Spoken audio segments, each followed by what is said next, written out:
In this video, I want to confess my skincare sins in 2020. Please, skincare Santa, tell me, have I been good or naughty this year?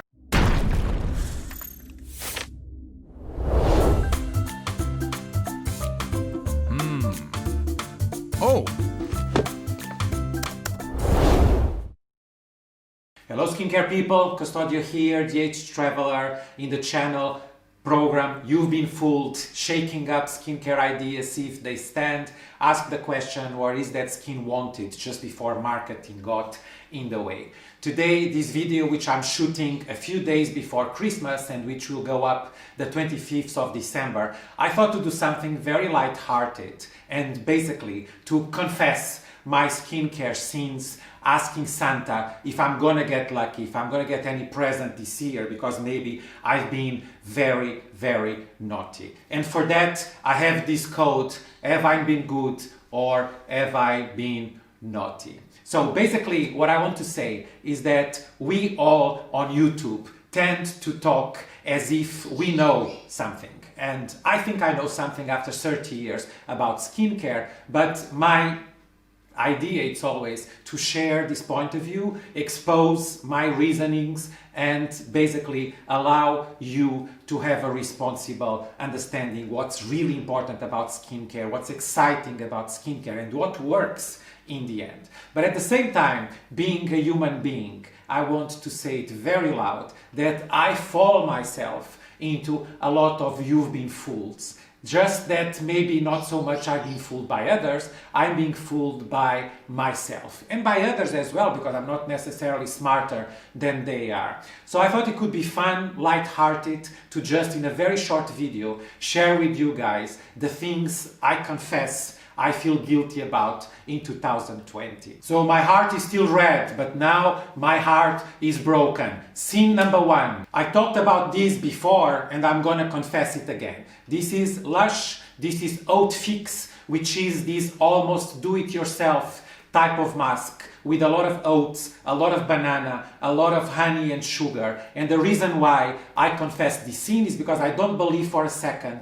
this is good skincare to go about. I think if you've seen my channel, if you refer to the Perfect Formula Pyramid, you understand that I have a very peculiar belief that skin is a biological entity and there are some rules. And banana, oats, raw, food-grade ingredients will simply not do anything for your skin. I follow a ketogenic diet, which I love, so my heart back again. And the ketogenic diet is based on very little carbs and no sugars. So this is my guilty pleasure, because in the morning when I do this mask, it smells as if I'm eating a very sweet banana porridge, but then I don't get the carbs. So, guilty pleasure number two, broken heart again.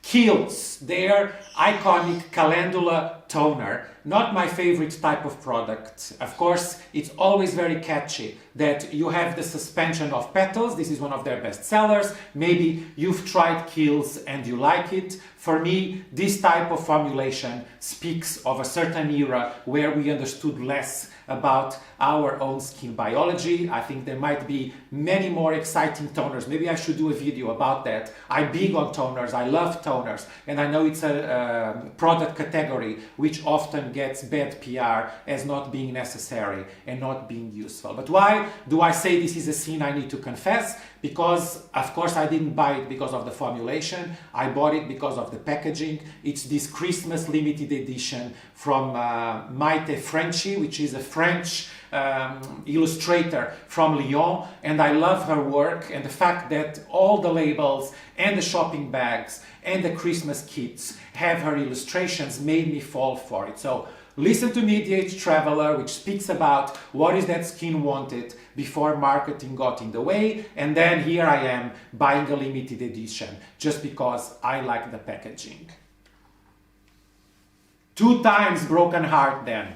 Well, what's next? What's the third scene? So the third scene, it's more of nostalgia, emotional, little soft spot. You know, I've mentioned before that I worked for several brands. I worked during my 20s going towards my 30s. I worked for Chanel for 9 years, and actually I walked in a very different direction in my beliefs about skincare, from the base that stands for Chanel skincare nowadays, which they go much more after their own extraction methods for molecules from plants, which I think often need a bit more evidence. But as I say, it's nostalgia. I just fell for their cleansing line that they have revamped last year. I've resisted until now. So La Mousse L'Huile, so a dual step, which I don't fall for a second, about this anti-pollution salicornia plant, which is meant to erase pollution traces from the surface of your skin. But nevertheless, if you want a dual cleansing, the most sexy, luxurious textures, I think these are beautiful products. I'm enjoying a lot washing the face in the evening and cleansing with the oil and the mousse. And then I fell for the toner. I already said it. I'm big on toners. I think they are great. And then, just for the sake of having again Chanel, even though we divorced and they literally break my heart with their sometimes questionable approach to skincare, I'm enjoying a lot these 3 products, and I'm not proud of it, but I am. Scene number 4, it's a microbiome story. I've covered these when doing a video about probiotics and prebiotics. It's Dr. Jart Solar Biome, and the reason why I bring it, it's not because I didn't enjoy it as a product. I think it's actually a rather nice texture and very solid sun protection type of filtration. So I think the collection, even though it's not available in all countries in the world, but the reason why I say it's a scene is that the reason that made me buy it, it's actually the marketing campaign around the idea. I would show you then these more close up, which is such an eye-catching thing for a person passionate about skincare and working in the industry. It's the idea that these products were tested together with NASA in outer space. And then this visual, strong protective power against the sun, and you have an astronaut which is a few inches close to the sun. And of course, your wild imagination starts thinking, wow, if this can protect people out there, it will protect people down here. And it's just a picture. So, lesson learned, we all can fall for these things, and that's the message of the Age Traveler. Committing sins in skincare, it's nothing bad as long as you know what you are doing and you still keep part of your relevant collection based on more rational and more skincare evidence. So you can make friends again with your skincare. Fall in love with your skincare, fall in love with skincare that follows your skin, skincare you can understand.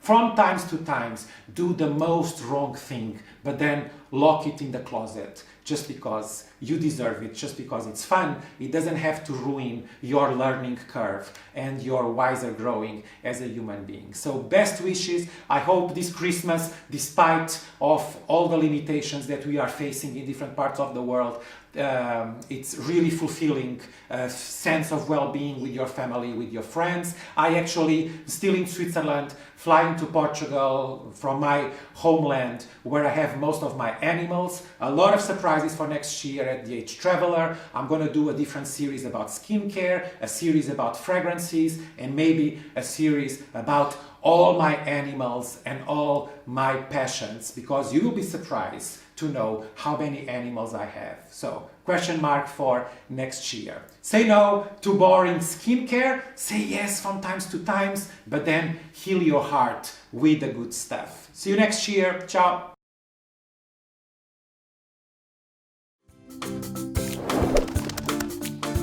If you haven't subscribed this year, you will subscribe next year. Do we agree on that? Otherwise, you know what's going to happen to me.